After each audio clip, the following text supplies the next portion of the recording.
Welcome back to What Arty Noobs with General Disturbance. This is the GWE100. It's the Tier 10 German SPG. This one's located on the south spawn of Erlenberg, and it's under the command of Mike1963_1 of the T0OL clan. And yes, he did have a few replays in this one, or in fact actually he had one replay in this Arty a short while ago, and now he's got another. Well, it's a completely fake Arty, because just like the Conqueror gun carriage, they never actually considered building an Arty out of this particular vehicle. But it would have been interesting, because now we've got the Jag Tiger in the game, well, not the Jag Tiger, the Tiger Mouse rather. They actually were considering a Tiger 3, not Tiger 2, Tiger 3. So there was a consideration of that. And of course, we know Hitler wanted the mouse to actually go into production. And well, you never know if they might have actually produced an Arty based on the mouse, but I doubt it. In fact, it's much more likely if they did produce an Arty, then it would probably be the E100, because it was a lot cheaper to build, because it's after all the Entwicklung series, and that's what they were. They were cheaper to build.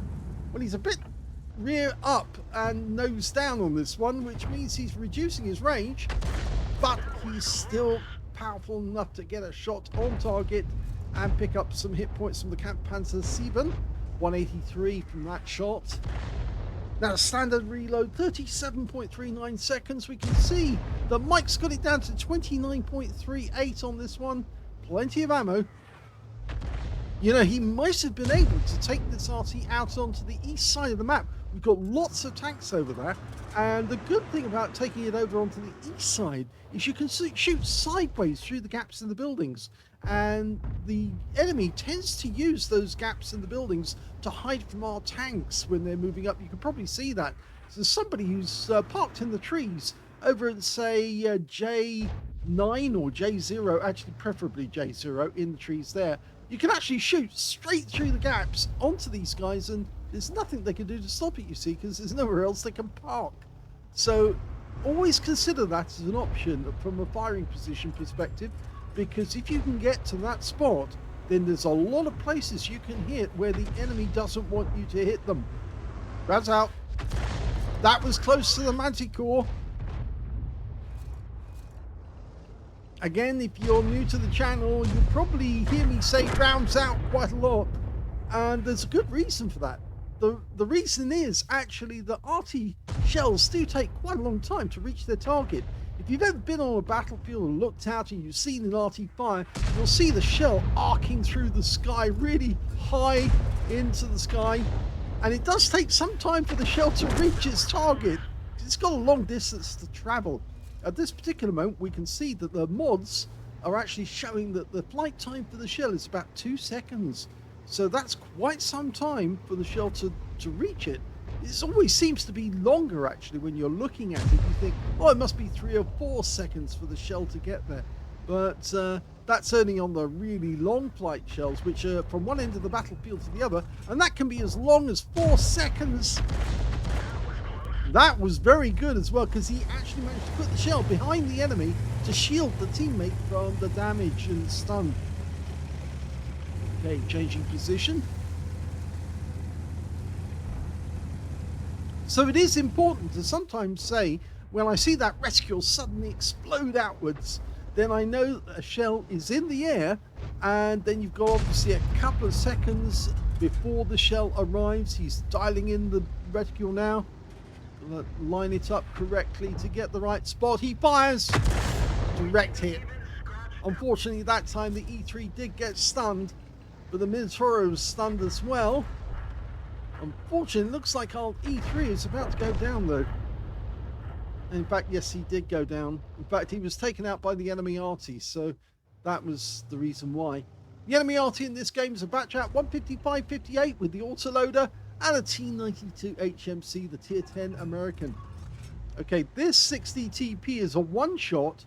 Question is, can we get a one-shot in the way? Well, I think the only way to get a shot onto that 60 TP is to actually go back to our cap area, because that seems to be the exact line, but Oh, this looks good.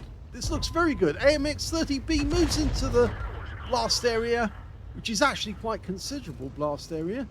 As you can see, if you look at the figures on the map, that radius is 11.4 meters, so you can see it's quite a distance, and the stun duration between 12.5 seconds to 31 seconds, depending on how close the shell is when it impacts. Of course, the long stun duration ones, very rare actually. More likely you'll see one that's always rounds out in the Minotauro. Oh, got him! Oh, he wiped him out, and that shell was a direct hit. And the Minotauro's got very thin armor. I suspect that that might have been a penetrating shot, because the armor on that vehicle is ridiculously thin. And so a big 21 centimeter howitzer shell coming down with 900 alpha, these shells have. 900 alpha, it's a lot. 53 millimeters of pen. Easily goes through 15 millimeters of armor. Rounds out on... Oh, this one is going to move away, but he doesn't move far enough to avoid it. 188 from that, and he got hit immediately afterwards by the other Arty on our team. The 261 got a direct hit. These near misses are sometimes enough for a teammate to make a quick adjustment just before they fire to get a direct hit and make it count. You see, that one's even using the wreck now for cover. But of course, the bad move there is the shell is coming in over the top. And he hit the wreck, but the splash zone would have included the wreck and the target. So that 268 is probably missing quite a few hit points now from that direct hit. And we did hear the clang. The clangs used to be louder as well when they first started making them. But it was quite funny. If you got the clang, you knew you hit something.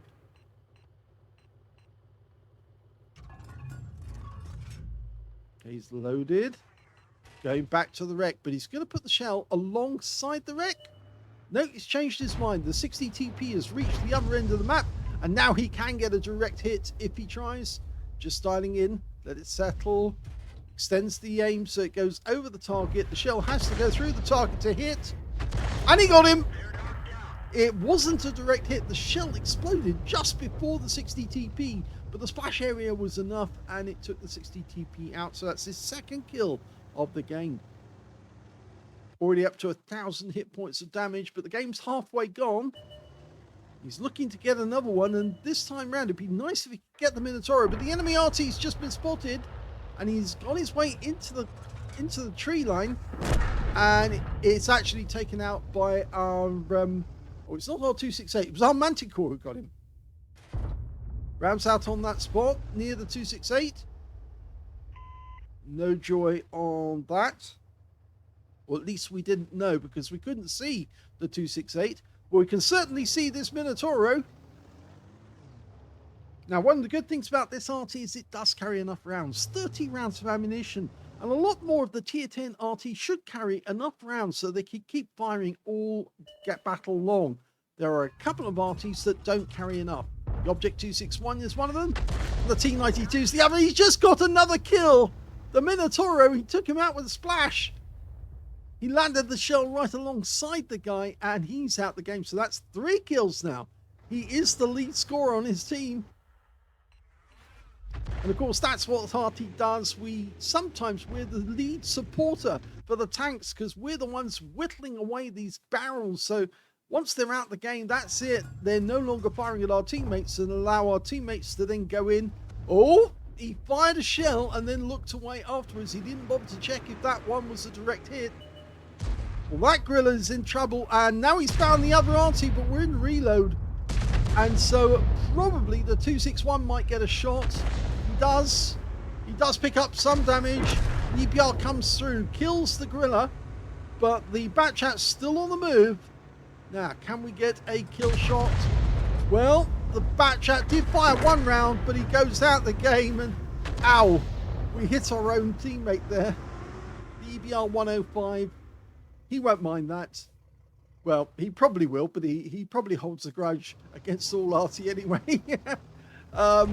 Which is understandable, really, considering a lot of EBRs do go down to Arty, And we're very glad when they do. Okay, well, we think that that guy's just at the edge of there. Oh, no, he's not there, in which case we're going to have to move. But he does go down, I believe. Was that the Hori 3 just killed the 268? And the Udas 1516 on the enemy team just got a kill on our Leopard 1. So, not so great on... We've only got one tank up on the enemy, but it looks like we're well in the lead. Still 3 kills for Mike, and that's the lead score. Okay, we've got a Udas hiding behind those houses. Oh, Kamppanzer 7. Now, he hit this one before in the game. Yes, it was the first tank he actually hit. Now, that would be sweet if he could take this guy out. He's got 68 hit points, so a splash would be enough. He was just checking to see, could he fire a shell through the window? Oh, he didn't need to. He splashed him. He splashed it against the window and killed the Seaman that was actually hiding behind it. So he's now on 4 kills. That was crafty. And the reason they're moving is that there is an enemy tank fairly nearby, a CS-63. At least we got a bodyguard, a 121B. He's changed position, so has Mike. There's no Arty on the enemy team, so we don't have to reposition for counter battery. We do have to watch out that people like that CS-63 don't get at this GWE 900. So we're repositioning. The 121 is covering us. And every now and then we're firing around it to stun that guy and keep him out of the game. See how it's nice and wide this vehicle is. It's got very wide tracks. Very meaty engine. The only worry is that we've got Nunes 1516 fairly close by. Now the CS-63 did go down to the 121B, but we've got to worry about this Udas now. It might be a 5th kill for Mike if he can get it, but we're looking at the gorilla. That's the gorilla that he fired at before. Right up in the north end of the map. Took a long time for the flight to... Oh, he did! He damaged the guy. He didn't kill him, but he did get damage on that gorilla. The gorilla's going after our EPR for killing the other gorilla in the game. Now, we can get a kill shot. Unfortunately, our Object 261's out of the game, but the gorilla goes down to the EPR. So that's 2 gorillas he's fried in this game. And there's only one enemy remaining. It's the Udas 1516. And Mike's taking a risk. But the good thing is that he's doing it for the team. You know, he might be required to take one for the team if he does get spotted. But at least his teammates will then know where the Udas is. And they can deal with him. He's got 6 shells left. So he's got more than enough ammo to have a go. Oh, there he is. He's right up in the middle of the map. Okay, we've got a spot. Can we get a hit? Well, he's hiding behind that building at the moment. We can get a shot from there. There we go. We're dialed in. Rounds out. Yes, a hit. A nice hit. 373. Picks up some stun assist immediately afterwards. That's going to annoy the Udas enough that he wants to go after Mike. We're capping at the other end of the map. It's just a little manticore trying to prevent the Udas from getting to us. And Mike, well, he's decided he's going to get involved as well. You know, he's going to do it. He's going... the blood's up. If necessary, ramming speed. Although this thing isn't very fast. They're capped out to win. And that's the end of the game.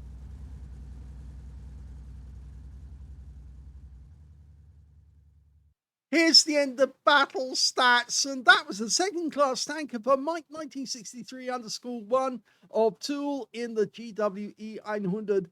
He managed to get a fighter badge for getting at least 4 kills in that game. He got 4 exactly, as well as a bruiser medal for getting at least 5 critical hits. In fact, he got 13.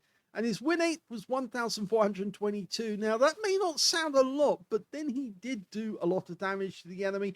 And with 4 kills, I think he actually did a major bit of carry there on the team. He does say subtly carrying when he was, but he was also willing to help his teammates distract that Udas for long enough to allow his teammates at the other end of the map to get the cap in and finish the game.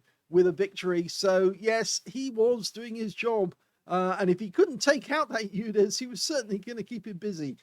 So unfortunately, we did lose the Manticore. He did his job. He stopped the enemy as well. And we won the game. We look at team score. We can see that Mike got 1,551 hit points, which isn't the highest in the game. That went to the Leopard 1 on our team. We've got a high caliber and Confederate for 5,730 hit points of damage. That's major damage on the enemy. Second highest damage, the Minotaur, 3,604.